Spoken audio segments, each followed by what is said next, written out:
You're pretty excited, aren't you? When life sets a timeline, priorities change. I bet you it turns and then it goes that way. The news 2 weeks ago, the cancer is growing and spreading fast. I want to go. Okay, we're going. Oh, here comes another one. Spreading smiles, they realize, became the only cure. All right, you ready? 4-year-old Colton Steinhorst wanted to fly. He also wanted a trip to Disney, water parks, and to give a stranger flowers. So when strangers across the country started sharing a simple online post, they created a movement helping cure a little boy's soul. So anyways, thank you for helping us get this whole entire thing set up and fulfilling everything on his bucket list. Colton's bucket list is quickly being crossed off, from the sidelines of the football field to the soccer field earlier tonight. So 2 to 7 can start first. Hundreds of people, thousands of balloons help fulfill Colton's wish Not on me. Get Alex. of a massive water balloon fight. To be totally honest, it's through a friend of a friend that we're actually here today, and we brought out our girls. We've made 100 balloons ourselves. It's overwhelming, honestly. It's so awesome for so many people to come together that don't even know this family. For the time left, friends, family, and strangers will try spreading smiles. He's probably so excited. He was so excited. Yet always mindful of the fact a bucket list should never be made by a 4-year-old. We've had that conversation before, many a times when he was at that door before, and he knows that the angels in heaven would take care of him, and God is up there and lots of family and we'll be with him again. So, we just try to make it as easy as possible right now for him to understand.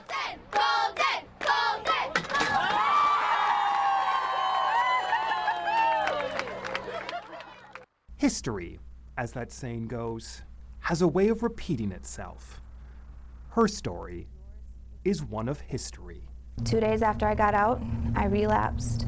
I knew I was going to relapse. I cried in here before I left because I knew what I was going to do when I got out. It's hard to count the number of times Cassie Nygren has been in and out of the Marinette County Jail. The first 18-month prison sentence in 2010 was just the start. I can remember that day like it was yesterday. I got a phone call from my ex-wife saying one of her friends just called.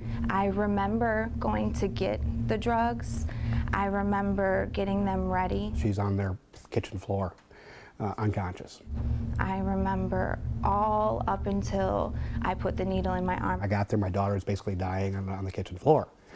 And the friends had all left. That day has been what created all this. They left her there to potentially die. Blame couldn't point to John Nygren for putting emotion to legislation.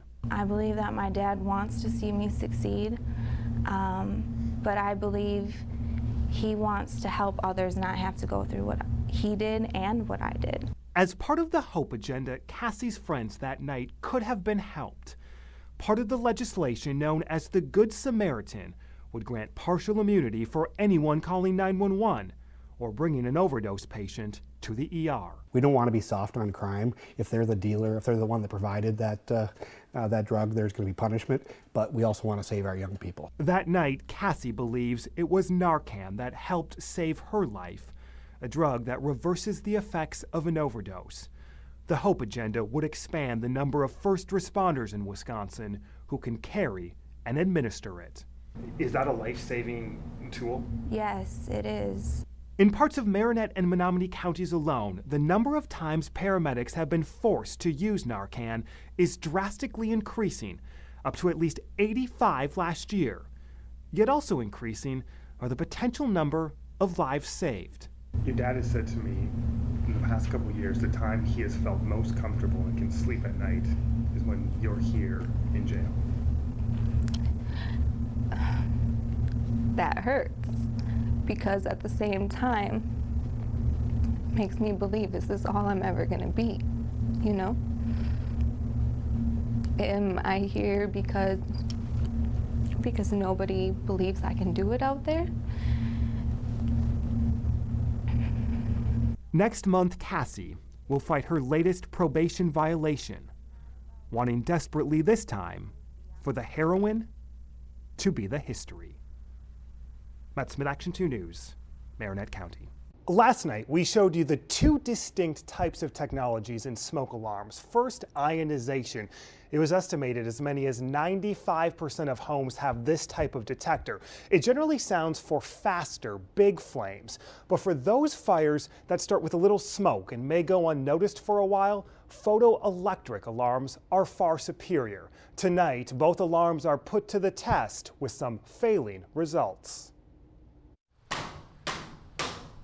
Firefighters don't set out to start fires, but for the purpose of this story, Yep, that's good. they're doing just that.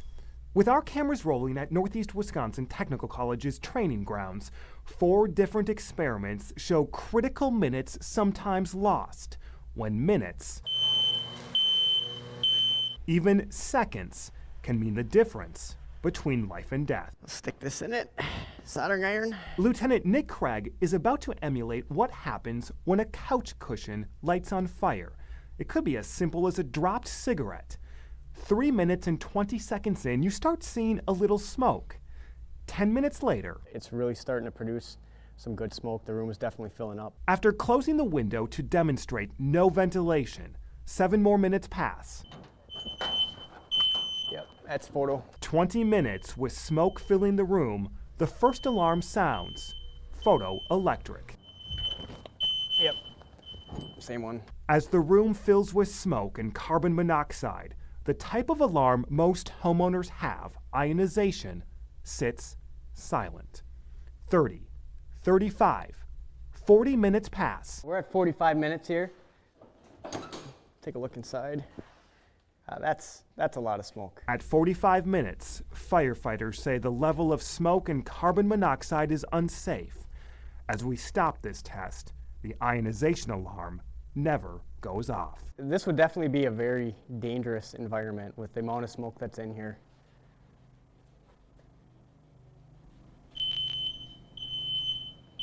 That's the photoelectric detector again. The International Association of Firefighters say this delayed warning for smoldering fires, especially at night, can lead to death. It has prompted a number of states, Vermont, Massachusetts, and Maine, as well as Iowa, to pass different types of legislation requiring photoelectric smoke detectors earlier this year. The city of Cincinnati also did so as well. As for Wisconsin, it only requires smoke detectors be installed. The state doesn't specify which type. So what about the kind most of us have, ionization, the one you just saw fail? Firefighters say don't throw that alarm out, and here's why.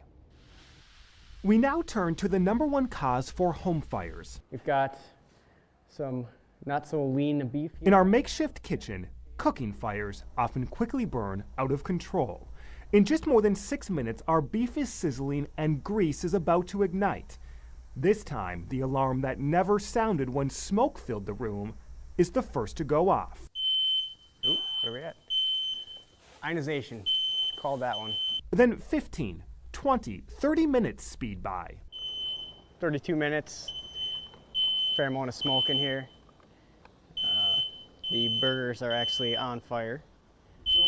Ionization detector is the only one that's been going off. After 35 minutes, the photoelectric alarm goes off too. So what do we do with all of this? Firefighters say those who don't have photoelectric alarms need them, but also should have ionization as well. Tomorrow night, we're going to show you easy steps to have both types of technology and ensure one of these tests doesn't become a reality in your home.